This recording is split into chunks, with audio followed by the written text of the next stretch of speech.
jambo limekutokea, kimbia hapa mbele. Amina. Kimbia hapa mbele. Kuna watu, ni wewe umepata neema hiyo. Ni wewe. Kimbia hapa. Kuna watu wanapapasa, wanajaribu kabisa, inashindikana, lakini wewe umepata neema ya kuguswa kwa namna moja ama nyingine. Umeguswa na Yesu. Umeingia na vichomi, umeingia na maradhi, kuna kitu kimetokea. Baada ya kukikagua unaona hakipo. Amen. Kimbia hapa mbele dakika moja. Yesu anataka kumalizia na yaliyosalia yote. Anataka kushughulika na walioyaleta wote, wale walioyasababisha wakamatwe na wenyewe wakumbwe na kitu leo sasa hivi. Wale walioyatengeneza na wenyewe wakutane na Yesu mwenyewe sasa hivi. Siogope kukimbia mbele, kimbia. Siogope kusogea hapa, usione aibu.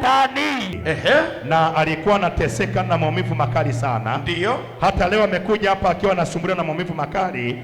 Na alikuwa akishika uvimbe, alikuwa anausikia kabisa. Anaupapasa, anausikia kabisa. Kabisa. Anasema ulipokuwa unaendelea na maombi, akawa anasikia baridi kali ndani ya mwili. Baridi kali ndio mguso, dozi ya Yesu Kristo mwenyewe. Kwa nini makofi yako ni ya wasiwasi? Unapopiga makofi na kelele, na wewe utasikia moto sio moto, baridi sio baridi. Amina. Mungu aketie kati ya sifa za watu wake.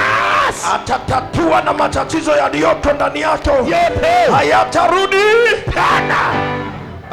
Anasema baada ya kumalizika tu ile baridi, anatafuta uvimbe, hauoni tena, na maumivu nayo yamepotea, yamedisappear yote. Utayatafuta matatizo yako, utayapata tena. Amen. Anaitwa nani? Bwana Yesu atukuzwe. Amina. Unaitwa nani? Naitwa Alois Opateli Semwenda. Mpaka unalia uamini kitu Yesu amefanya. Madhabahu hii imenisaidia sana. Ni Yesu wa madhabahu amekusaidia sana. Kama na wewe uko tayari Yesu wa madhabahu hii akusaidie, sawa, nyanyuka juu, sema Yesu niko tayari. Yesu niko tayari. Nisaidie na mimi. Nini kimetokea? Nilikuwa nasumbuliwa na uvimbe na vidonda vya tumbo kwa miaka miwili. Miaka miwili. Kila mtu alinichoka, lakini leo kila mtu alikuchoka. Leo nimekuwa mpya. Umekuwa mpya kabisa. Wewe na jambo jipya linazaliwa kwenye maisha yako. Sawa. Ruka juu, sema njoo. Ulikuwa ukiushika unausikia kabisa. Nasikia maumivu makali. Sasa nini kimetokea? Nasikia mbona sielewi mwili wangu, nikimbie. Baridi sio baridi. Kama ukimbie. Kama nikimbie. Baridi sio baridi. Yaani nikasielewi. Ukawa uelewi. Baadaye nikashukuru Mungu, nikawa sawa. Ukawa sawa. Najiangalia, najiona sio mimi tena. Uko flat, sio wewe tena. Leo Yesu atabadilisha maisha yako na utakuwa sio wewe tena. Amina. Ruka usema tayari. Tayari kabisa. Yesu Kristo aliyekufanyia ajabu zisizokuwa na mahesabu, sawa, amalizie na matatizo yaliyosalia yote, yasirudi tena. Kuhani, kuna muujiza uko mahali hapa. Ndio. Dada huyu aliyesimama mbele ya madhabahu alikuwa anaumwa na tumbo kwa muda mrefu. Tumbo linamsumbua kwa muda mrefu. Tumbo lilikuwa linamsumbua. Akachukua hatua ya kwenda dukani kununua dawa. Alivyochukua ile dawa, alivyoimeza, vile vidonge vilishindwa kushuka kwenda tumboni, vikabaki kwenye koo, vikakwama kwenye koo. Hali hii imemtesa kwa muda mrefu. Lakini cha ajabu, kitendo cha kuingia katika madhabahu hii, ndio ulivyotoa maelekezo kutoka madhabahuni, kila mtu ashike mahali panapouma, ndio baadaye ukasema kila mtu ajikague tatizo alilokuja nalo. Dada huyo ametafuta tatizo, hata sasa anashangaa. Anashangaa nini kimetokea? Amen. Anaitwa nani? Naitwa Diana Tadeo. Nini kilikuwa kinakusumbua? Vidonge tumbo lilikuwa linanisumbua. Kwa muda gani? Kwa muda wa mwezi mmoja. Mwezi mzima? Ndio. Ukaona jaribu sasa utumie dawa? Ndio, nikaenda kutumia. Dawa zenyewe zikakwama? Ndio, dawa zikakwama hapa kwenye koo. Na bado tumbo likawa linaendelea? Ndio. Sasa kimetokea nini wakati maombi yanaendelea? Baada ya maombi tumbo limeacha na vidonge vimeshuka chini. Umesikia vimeondoka pale vilipokwama? Ndio. Yesu Kristo ndiye tabibu wa kweli. Ndio. Kama ametibu na ugonjwa uliokuwa nao tumboni, sawa, na vifungo vyote ulivyokuwa navyo vya maisha, vyote vikatiliwe mbali na visirudi tena. Baba Kwani, kuna mzee yuko hapa. Anasema leo ndo ibada yake ya kwanza kufika mahali hapa. Ni mara ya kwanza kukanyaga hapa. Ndio. Alikuwa anasumbuliwa na uti wa mgongo pamoja na miguu kuwaka moto. Uti wa mgongo na miguu yote inawaka moto. Ndio. Sasa kimetokea nini? Na anasema alikuwa hawezi kusimama kwa muda mrefu kama alivyosimama hapa. Amehangaika, alienda hospitali, akaenda kwa waganga wa kienyeji. Ndio. Ndipo akasikia redio habari za Kwani na Mwalimu Musa Richard Mwacha. Ngome ya Yesu Kristo. Ndio. Siku ya kwanza akasikia akapuuzia. Siku ya pili akasikia akapuuzia. Aliposikia kwamba leo kuna kuvuka mto wa moto, akasema lazima niende miguu yangu ikafunguliwe. Ndio. Kabla hajaenda kuvuka mto wa moto kwenye maombi ya uponyaji wa papo kwa papo, uti wa mgongo umefunguliwa na ule moto uliokuwa unawaka kwenye miguu umepotea. Yesu lazima tushangaze. Yaani kabla hata ya kufika kwenye mto wa moto, Yesu ameshawasha moto kwenye mwili wake. Na mimi naamuru yoyote ambaye amezuilia hali yako, anayekupandikiza maradhi, atuachie sasa hivi. Kabla hata ya kwenda kwenye hatua ya mto wa moto, uwe umefunguliwa. Luka juu sema imesajiliwa tayari. Imesajiliwa tayari. Anaitwa nani? Focus Agostino. Ndio, Thomas, karibu sana ngomeni. Focus Agostino. Karibu sana. Asante. Nini Yesu amekufanyia? Nashukuru madhabahu hii imenifanyia mambo mema kidogo. Mambo mema? Ambayo ulikuwa utarajii? Nilikuwa sitarajii kwa. Maana nilikuwa nasumbuliwa uti wa mgongo kwa muda wa miaka na miezi. Miaka na miezi.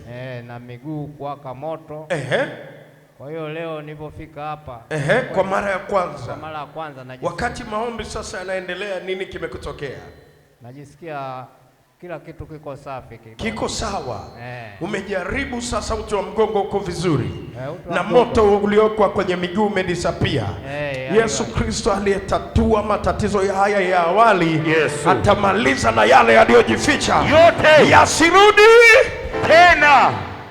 Kuhani wa Mungu, ndio. Kuna mama hapa amesumbuliwa mwezi mzima kwa tatizo la kukakamaa mkono wake wa kushoto. Ndio. Na hili tatizo lilianza kama ganzi.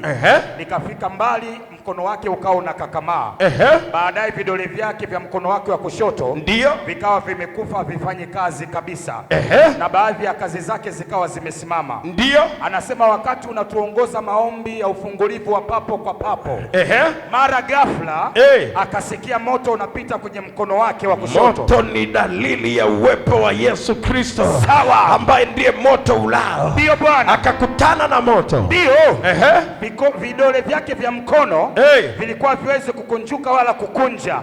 Lakini hapa tunapozungumza sasa hivi, huyu mama vidole vyake vinafanya kazi na ganzi imemwachia.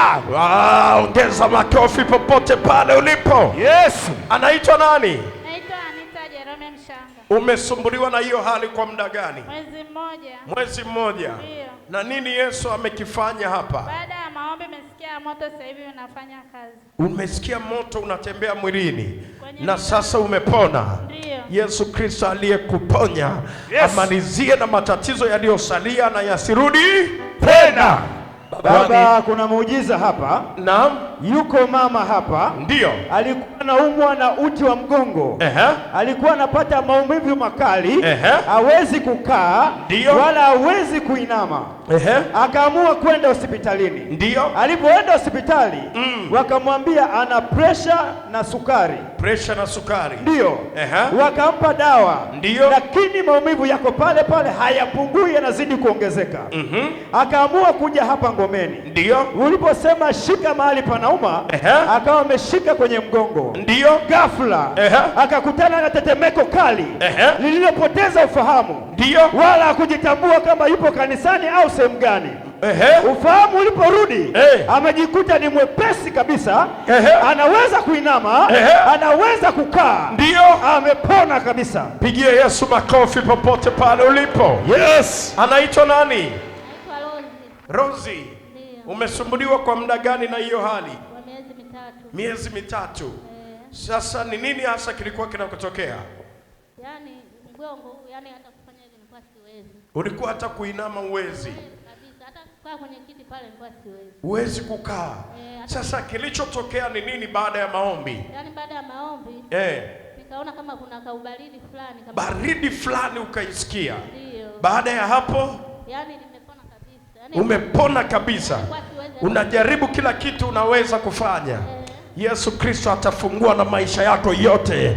Kila ambacho ulikuwa uweze kukifanya, unakwenda kukifanya kwa jina la Yesu Kristo. Kila mmoja aseme amen. Amen. Kwani kuna mama yuko hapa anasema ndani ya miaka 18 alikuwa anasumbuliwa na pumu kwa miaka 18. Miaka 18. Maana yake asma. Ndio.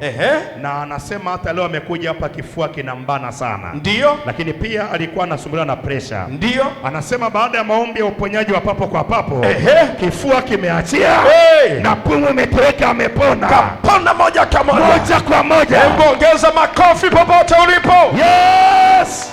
Anaitwa nani? Naitwa Janet. Janet, pumu imekutesa kwa muda gani? Kwa miaka 18. Miaka 18. Nilikuwa naingia hapa ukiwa na hali hiyo.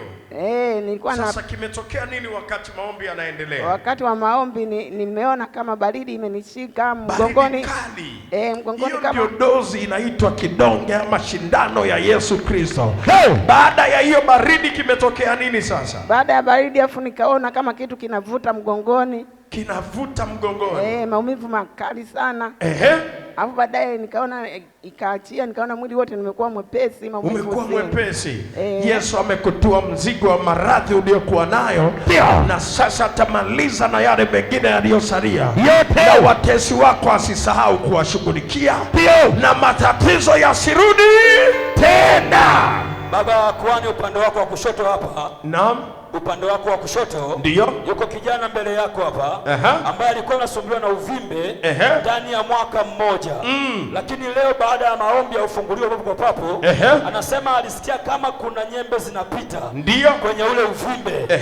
Lakini baada ya kumaliza maombi, alipogusa kuangalia kwenye ule uvimbe, uvimbe haupo tena. Na sasa amepona kabisa. Kapona moja kwa moja. Yuko mzima. Anaitwa nani? Naitwa Goodluck Daudi. Goodluck, uvimbe umekutesa kwa muda gani? Umenitesa kwa mwaka mmoja. Mwaka mmoja unasumbuliwa. Ulikuwa sehemu gani? Nilikuwa tumboni. Tumboni? Ndio. Sasa nini kimetokea baada ya maombi? Baada ya maombi nimesikia kama kuna katwa viwembe huko tumboni. Kama maumivu makali. Ndio. Ni operation ya Yesu alikuwa anaifanya. Baada ya hapo umepona kabisa. Ukishika usikii tena. Kila tatizo lililosalia kwenye maisha yako Yesu ashughulike nalo na hautaliona tena. Na yale yote yaliyokuwa yanakuandama yazikwe na yasirudi tena. Kuhani, kuna mama yuko mbele ya madhabahu hapa. Ndio. Ameteswa na miguu pamoja na uti wa mgongo kwa muda mrefu. Ndio. Lakini baada ya kuingia katika madhabahu ya ngome ya Yesu na maombi haya uliyoyaendesha ya muda mfupi uliopita, Yesu ameagusa maisha yake. Ameagusa maisha yake. Amepokea afya. Kapokea uponyaji. Amen. Anaitwa nani? Kwa jina anaitwa Maurice Marcus. Ndio. Nini kilikuwa kinakusumbua? Namshukuru Mungu wa madhabahu ya nilikuwa nasumbuliwa na mgongo kuanzia mwezi wa 9 mwaka jana. Mwezi wa 6? Mwezi wa 9 mwaka jana. Nilienda hospitali nikapimwa, wakasema nina mgandamizo wa mgongo. Ndio. Ni pingili. Pingili za mgongo. Nimesumbuliwa sana. Nini sasa kimetokea baada ya maombi? Baada ya maombi nilisikia baridi kali kwenye mguu wa kushoto na mgongo. Ndio. Baada ya hapo maumivu makali yamepungua, yamepotea kabisa. Yesu Kristo aliyepoteza maumivu na kukuponya, ashughulikie na maumivu ya maisha na matatizo yaliyosalia yote yasirudi tena. Makofi mazito na vigelegele vikubwa kwa Yesu. Sasa wakati huu